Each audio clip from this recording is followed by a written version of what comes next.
Hello friends, good morning and welcome back to my channel. আমি নন্দিতা। আমি তো ভালো আছি, আশা করি তোমরাও অনেকে খুব ভালো আছো। আমি জানি যে আমার বেশিরভাগ বন্ধু যারা আছো তারা আমার ডেলি ব্লগের থেকে গার্ডেনিং ব্লগটা একটু বেশি পছন্দ করো, আর আমারও গার্ডেনিং ব্লগটাই শেয়ার করতে খুব ভালো লাগে। তাই আজকে আবারও একটা গার্ডেনিং ব্লগ নিয়ে তোমাদের মধ্যে হাজির হলাম। আশা করি আজকের ব্লগটা তোমাদের প্রত্যেকের খুব ভালো লাগবে।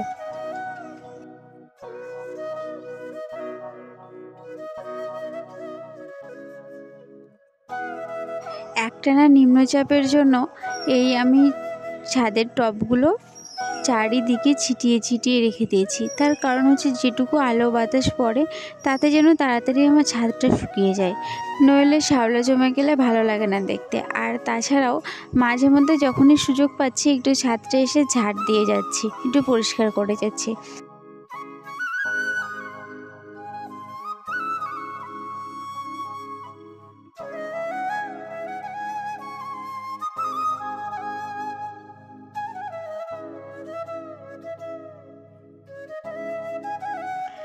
এখন সকাল 8:30 মতো বাজে কি 9টা মতো বাজে, আর আমার ছাদ বাগানের পর্তুলিকা মস্ট্রোচ যে ফুলগুলো আছে সবগুলো ফুলে ফুলে মানে আলোকিত হয়ে রয়েছে আমার ছাদ বাগান। তবে কি একটানা বৃষ্টির মধ্যে না কিছু গাছ আমি কেটে ফেলে দিয়েছি। তার কারণ হচ্ছে এই যে টবের মধ্যে গোড়ায় গোড়ায় এই গাছগুলো হয়ে রয়েছে, তো একদম ছাদের সাথে মানে নেতড়ে যাচ্ছে, আর সেখানে ধরো জল জমে থাকছে, যত আবর্জনা সেখানে গিয়ে দাঁড়িয়ে থাকছে।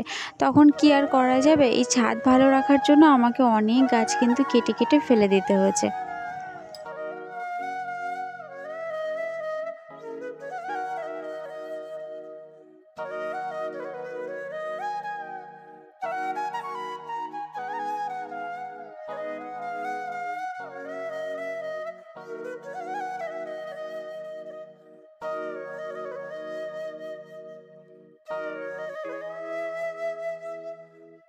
একটু রোদ্রে উঠতে না উঠতে আমার শাশুড়িমা এক গাদা জামা কাপড় কেচে গুছিয়ে নিয়েছে আর এই ছাদে মেলে রেখে দিয়েছে। যদিও আমি সেগুলো তোমাদের সাথে দেখাচ্ছি না, কিন্তু আমি এই ভিডিও করছি, আমার শুধু মুখটুক ঢেকে যাচ্ছে জামা কাপড়ে, চারিদিকে জামা কাপড় মেলা। কারণ একটুখানি রোদ্রে উঠেছে, কদিন ভালো করে জামা কাপড় শুকানো হয়নি, যদিও বা শুকিয়েছে সে একটা যাই হোক, বর্ষাকালের একটা স্যাঁতস্যাঁতে গন্ধ থাকে জামা কাপড়ে, সেইগুলো শুদ্ধ সমস্ত কিছু কাচা হয়েছে, দিয়ে রোদ্রে দেওয়া হয়েছে। এখানে কিছু রয়েছে বাগান বিলাসের কাটিং। বাগান বিলাসের যে ছোট চারাগুলো আমার কাছে ছিল, মানে ছোট গাছগুলো, সেইগুলো আমি প্রুন করে দিয়েছি। তো সেগুলো আমি কাটাই ছাটাই করেছি, যে ডালগুলো বেরিয়েছিল সেগুলো বালির মধ্যে পুঁতে দিয়েছি রুট হরমোন পাউডার দিয়ে। এগুলো আমার হাইব্রিড নয়নতারার গাছ। দেখো ফুলগুলো ছোট ছোট হয়ে এসেছে। আমি যে একটানা বৃষ্টি হয়েছে, একটানা বৃষ্টির মধ্যে কিন্তু একদিনও বৃষ্টির জলে ভেজাইনি। যে ত্রিপলটা টাঙিয়ে দিয়েছে আমার হাজব্যান্ড, এর তলাতেই এদেরকে যত্ন সহকারে রেখে দিয়েছি। যখন একটু ছাট আসছে, ছাট তো হচ্ছে না, এমনি নর্মাল বৃষ্টি হচ্ছে, তবুও যেটুকু পেরেছি গাছের ডালপালাগুলো একটু ভিজিয়েছি, কিন্তু গোড়া একদম ভিজতে দিইনি। তার কারণ এই ফুল গাছের এমন একটা দোষ যে বৃষ্টির জল পেলেই এই ফুলের গাছটা পচে যাবে। তবে একদিনের বৃষ্টিতে কিন্তু অতটা ক্ষতি হয় না। একটানা যদি নিম্নচাপ হয় বা একটানা যদি বৃষ্টি হয়, তখন যদি এই গাছগুলি ভিজে যায়, তখন কিন্তু এই গাছের ফাঙ্গাস লেগে গাছ মারা যেতে পারে।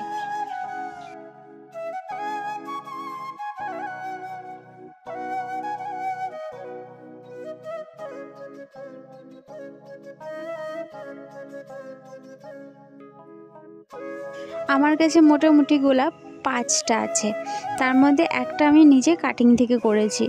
আমি যেহেতু ছাদ বাগানে গাছপালা আর বেশি বাড়াতে চাইছি না, তাই আর কি এই কাটিং আর লাগাচ্ছি না, বা কোনো গাছের চারা নতুন করে আর তৈরি করছি না। তবুও মাঝে মধ্যে যখন ইচ্ছে হয়, খামখেয়ালি মন থাকে, তখন হয়তো আবার কোনো গাছের কাটিং বসিয়ে দিলাম। যেমন বাগান বিলাসের ডালগুলো ছাঁটাই করলাম, দেখে খুব মায়া লাগছিল, তাই আর কি বাগান বিলাসের ডালগুলো কাটিং বসিয়ে দিলাম। এবার তার থেকে যদি চারা হয়ে যায়, তখন কি আর আমি ফেলে দেবো? নিশ্চয়ই ফেলে দেবো না, সে আমার ছাদেই রেখে দেবো। তো সেই রকমই আর কি।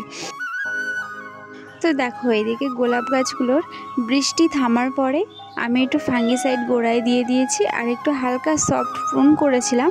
তো সেই যে জায়গাগুলো প্রুন করেছি সেই জায়গাগুলোতে আমি ফাঙ্গিসাইড গুলে লাগিয়ে দিয়েছি। তো এই গোলাপ গাছ সহ আরও কিছু কিছু গাছ যেগুলোকে আমি কাটাই ছাঁটাই করেছি এই বর্ষার মধ্যে, সেইগুলোতে আমি ফাঙ্গিসাইড দিয়ে দিয়েছি।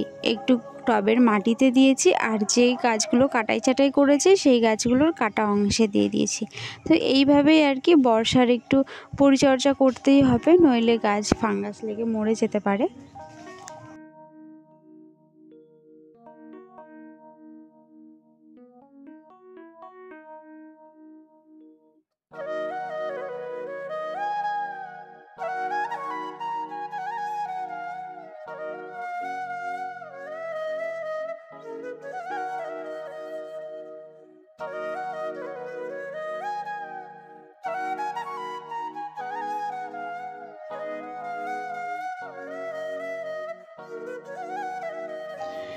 এগুলো গ্ল্যাডিওলাস ফুল গাছের যে কন্দগুলো আমি বালিতে বসিয়েছিলাম। দেখো গাছগুলো কত বড় বড় হয়ে গেছে, কিন্তু আমি যে প্রতিস্থাপন করব মাটিতে আলাদা করে, আমার সেই সুযোগটাই হয়ে উঠছে না। তবে গাছগুলো ফন ফন করে বড় হয়ে যাচ্ছে। আর তার মধ্যে যে বড় কন্দটা ছিল, এই কন্দটাই কুশি আসতে দেরি হয়েছে, কিন্তু দেরি হলেও লাস্টে দুটো কুশি একসাথে দিয়েছে। তো যাই হোক, তার পাশে যে ছোট্ট ছোট্ট ছোলার দানার মতো দেখছো এই কন্দগুলো, এগুলোও কিন্তু এই গ্ল্যাডিওলাসেরই কন্দ। তো ছোট ছোট এই বড় বাল্বগুলো চারি সাইডে হয়েছিল, এগুলো হচ্ছে বাচ্চা কন্দই বলতে পারো। তো সেইগুলো আর ফেলে দিয়ে কি করব, তাই সেগুলোকেও আমি বালির মধ্যে রেখে দিয়েছি। প্রথমে ভেবেছিলাম হয়তো এগুলো থেকে কোনো কুশি টুসি কিছুই হবে না, এগুলো হয়তো মারাই যাবে, কিন্তু তারপরে দেখছি যে না, শিকড় বেরিয়ে গেছে, কিছু কিছু কন্দতে কুশি চলে এসেছে। আর এই হচ্ছে আমার অ্যালোভেরা গাছ। এত বৃষ্টি হয়েছে, বৃষ্টির চাপে যেন টব থেকে উল্টেই যাচ্ছিল গাছগুলোকে। আমার শুধু এই গাছগুলো নিয়ে ভয় ছিল যে এই গোড়া থেকে উপড়ে পড়ে না যায়, কারণ এত মোটা আর এত বড় হয়ে গেছে আমার এই হচ্ছে অ্যালোভেরা গাছগুলো। দেখো পাতাগুলো কত বড় বড় হয়ে গেছে। তোমাদের কাছে আমি একটা প্রশ্ন রাখছি, এই যে ফুলটা দেখছো না, এই গাছটা বলো না, এই গাছটার নাম কি? আমি জানতাম অ্যালামুন্ডা, কিন্তু এখন শুনছি মান্ডেভিলা, মানে কোনটা সঠিক আমি সেটা বুঝতে পারছি না। যদি তোমরা কেউ জেনে থাকো, আমি গাছের পাতা ফুল দুটোই দেখাচ্ছি, যদি তোমরা জেনে থাকো তাহলে প্লিজ আমাকে জানিও যে এই গাছটার নাম কি, অরিজিনাল নামটা কি, মান্ডেভিলা না অ্যালামুন্ডা। গাছটার গোড়াতেই একটা পর্তুলিকা ফুলের গাছ হয়েছে, যেটাকে আমি কিন্তু লাগাইনি, ও নিজে থেকেই হয়েছে, আমি আর তুলে ফেলিনি। গাছের গোড়াটা তো এমনিতেও ফাঁকা ফাঁকা লাগছে, সেই জন্য ওকে রেখে দিয়েছি। আর খুব সুন্দর একদম টকটকে কাঁচা যে হলুদ কালার, সেই কালারের ফুল হয়েছে। এই কালারটা যদিও বা আমার বাগানে ছিল না। এই যে এখন যে ডামাটগুলো দেখছো, ডামাট বলে না হচ্ছে তক্তা বলে, কি বলে আমি ঠিকঠাক জানি না, এগুলো আমাদের ঘরে সানসেটের উপরে অনেক দিনের তোলা রয়েছে।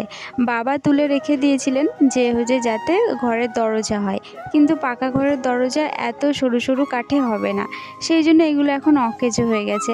অকেজো হলে কি আর সেগুলোকে ফেলে দেওয়া যাবে? আমার তো কাজে লেগে যাবে না আমার গার্ডেনিংয়ে, সেই জন্য আমি নিয়ে চলে এসেছি ছাদে।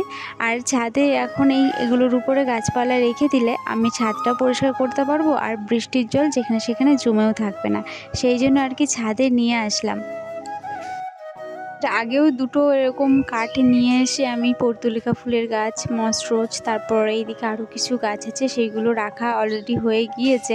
আর এই দুটো ঘরে ছিল আরও, তো সেই দুটো আজকে আবার নিয়ে চলে আসলাম। এই দুটোকে একটা সুন্দর জায়গায় রাখবো, সেট করব, এবং তারপরে গাছপালাগুলো রাখবো।